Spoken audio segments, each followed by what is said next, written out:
Tersebutlah seorang ratu bernama Dewi Suhita yang bergelar Ratu Ayu Kencana Wungu yang memerintah antara tahun 1429 sampai 1447. Ia adalah penguasa kerajaan Majapahit yang keenam.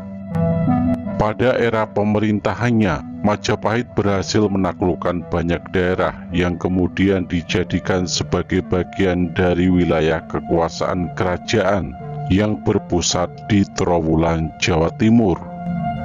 Salah satu kerajaan kecil yang menjadi taklukan Majapahit adalah Kerajaan Blambangan yang terletak di Banyuwangi.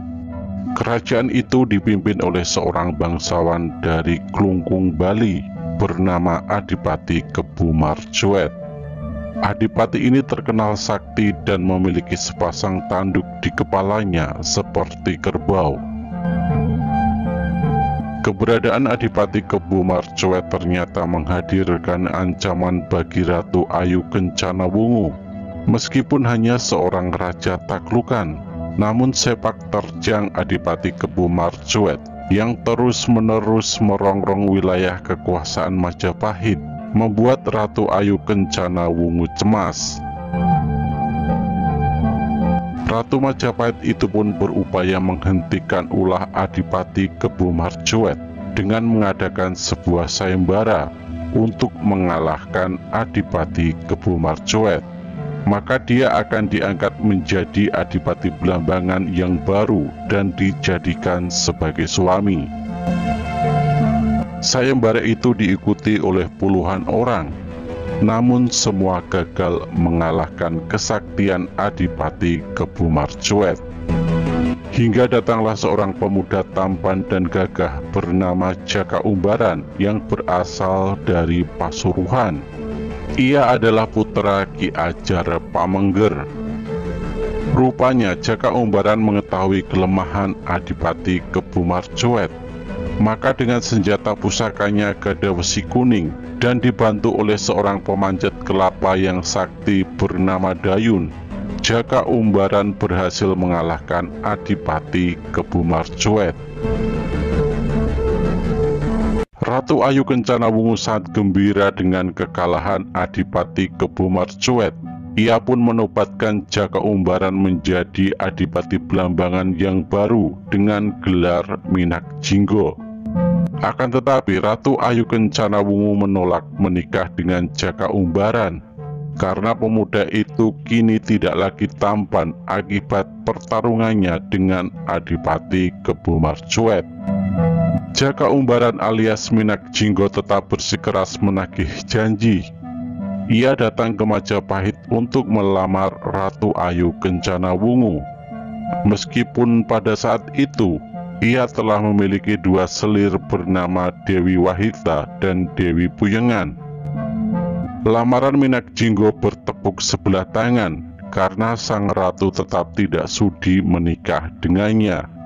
Penolakan itu membuat Minak Jinggo murka dan memendam dendam kepada Ratu Ayu Kencana Wungu. Untuk melampiaskan kemarahannya, Minak Jinggo merebut beberapa wilayah kekuasaan Majapahit sampai ke Probolinggo. Tidak hanya itu, Minak Jinggo pun berniat untuk menyerang ibu kota Majapahit. Ratu Ayu Kencana Wungu sangat khawatir ketika mendengar bahwa Minak Jinggo ingin menyerang kerajaannya. Maka ia pun menggelar sayembara yang kedua. Sekali lagi puluhan pemuda turut serta dalam sayembara tersebut, namun tidak ada satupun yang berhasil mengungguli kesaktian Minak Jinggo. Hal ini membuat sang ratu semakin cemas. Saat kekhawatiran sang ratu semakin besar, datanglah seorang pemuda tampan bernama Damar Wulan. Pertarungan sengit antara dua pendekar sakti itu pun terjadi.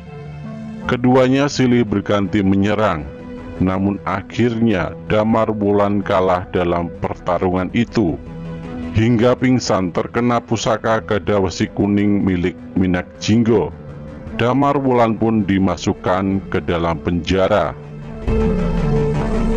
Rupanya kedua selir Minak Jinggo, yaitu Dewi Wahita dan Dewi Puyengan, terpikat melihat ketampanan Damarwulan. Mereka pun secara diam-diam mengobati luka pemuda tersebut. Bahkan mereka juga membuka rahasia kesaktian Minak Jinggo. Pada malam harinya, Dewi Wahita dan Dewi Puyengan mencuri pusaka gada besi kuning saat Minak Jinggo terlelap.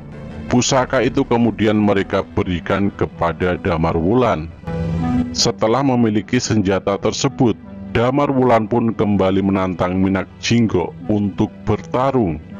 Alangkah terkejutnya Minak Jinggo saat melihat senjata pusakanya ada di tangan Damarwulan. Minak Jinggo pun tidak bisa melakukan perlawanan sehingga dapat dengan mudah dikalahkan. Akhirnya Adipati Blambangan itu tewas oleh senjata pusakanya sendiri.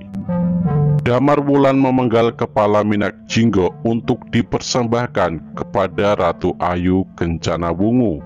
Damarwulan pun berhak menikah dengan Ratu Ayu Kencanawungu dan mendampinginya menjadi Raja Majapahit.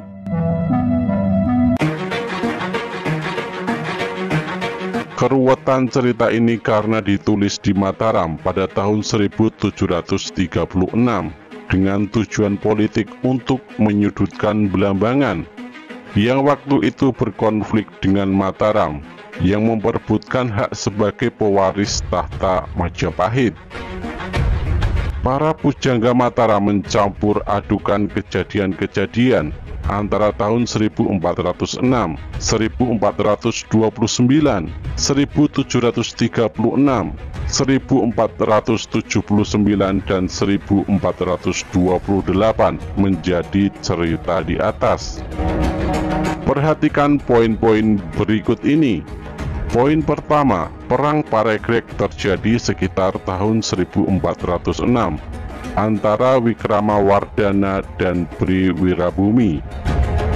Poin kedua, Majapahit Barat dipimpin Kencanawungu atau Suhita antara tahun 1429 sampai tahun 1447.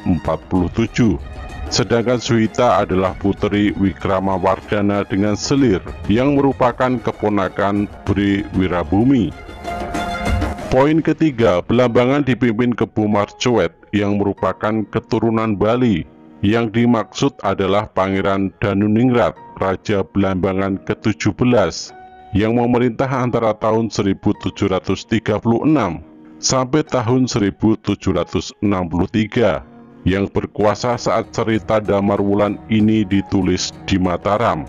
Saat itu ada konflik Mataram dan Blambangan.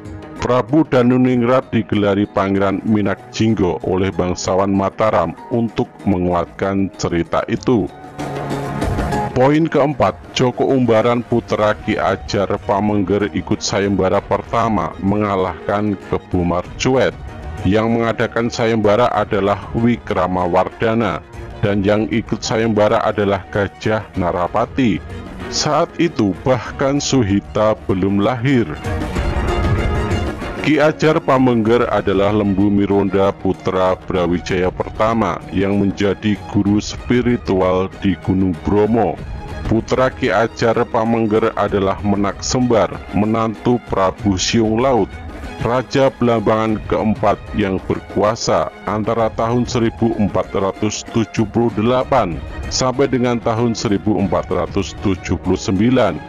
Kemudian Menak Sembar naik tahta sebagai raja kelima pada tahun 1479 sampai tahun 1489.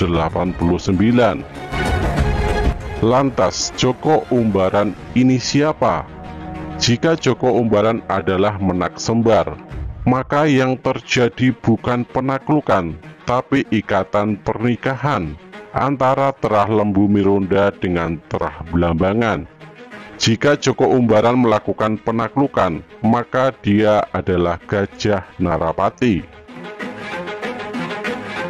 Poin kelima, Joko Umbaran menang, diangkat jadi Adipati Blambangan bergelar Minak Jinggo, yang ingin menagih janji dan melamar Suhita.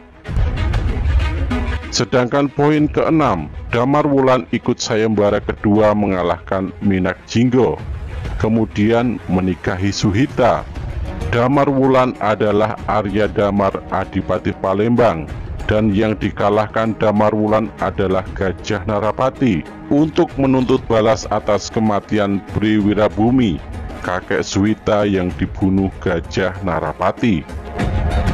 Jadi, Minak Jinggo bukan keturunan Hayam Wuruk. Minak Jinggo bukan Bri Wirabumi. Jika Minak Jinggo adalah Bri Wirabumi putra Hayam Wuruk, tidak mungkin dia mau melamar Suhita, karena Suhita adalah cucu keponakannya sendiri.